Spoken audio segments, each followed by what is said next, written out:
ازادۍ او استقلال مبارک. شاوخوا 23 کاله وړاندې د امریکا په مشرۍ ناټو ځواکونو د افغانستان پر سپېڅلې خاوره د هوا ځمکې له لارې وحشیانه بریدونه ترسره او دا هېواد یې اشغال کړ. د اسلامي امارت مجاهدینو د امریکا او متحدینو دغه تیري پر وړاندې په جهاد لاس پورې کړ. 20 کاله د جهاد سنګرونه تاوده وساتل او بالاخره د ګڼو قربانیو په ګاللو سره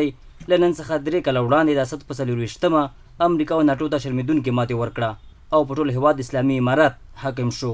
د خوږیاڼو ولسوالۍ اوسېدونکی بشیر او د چپرهار ولسوالۍ اوسېدونکی نصرت الله وایي خوښ دي چې د قربانۍ په ورکولو سره هېواد کې اشغال پای ته رسېدلی او په ټول هېواد اسلامي امارت حاکم دی. دومره خوشحاله یو دومره په هغه باندې خوشحاله یو الحمدلله الحمدلله په دې باندې موږ ډېر ویاړو چې الحمدلله دې ځای کې اسلامي امارت راغلی دی او اسلامي امارت نه موږ په دې ډېر خوشحاله یو چې دلته موږ امن راغلی دی. دلته اوس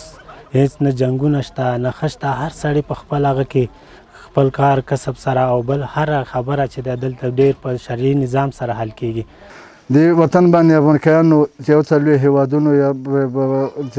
زیاتې او تیرې کړې وه، حمله کړې وه د اسلامي مجاهدینو یا د اسلامي امارت له خوا نه هغه یو څلوېښت هېوادونه په شا وتنبول شو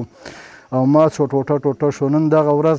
د نیکمرغۍ ورځ ده چې افغانستان باندې د سولې او امن فضا راغلې ده او څادر غوړېدلی دی. فرهاد چې د اشغال پر وړاندې سپېڅلي جهاد کې ورور شهید شوی وای خوشحاله دی چې د ده د ورور په شمول د مجاهدینو قربانیو او سرخندونو په برکت اسلامي امارت بریا ترلاسه کړه. فرهاد دغه راز د اسلامي امارت له مسؤلینو غواړي چې د 24مه د اسلامي امارت د بریا ورځ د مرکز ترڅنګ په ولسوالیو کې هم په پراخه او شاندارو مراسمو سره ولمانځي. امن دی او خارجیان د افغانستان نه وغوښتل چې چپونه خلاص شول، د ظلم او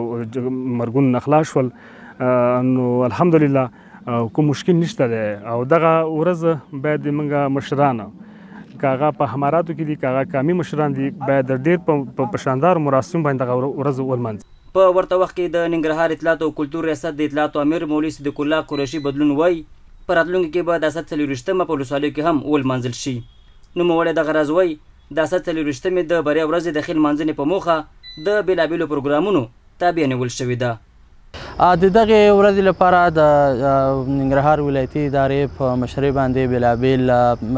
مجالس نیول سوي دي. همدارقم ته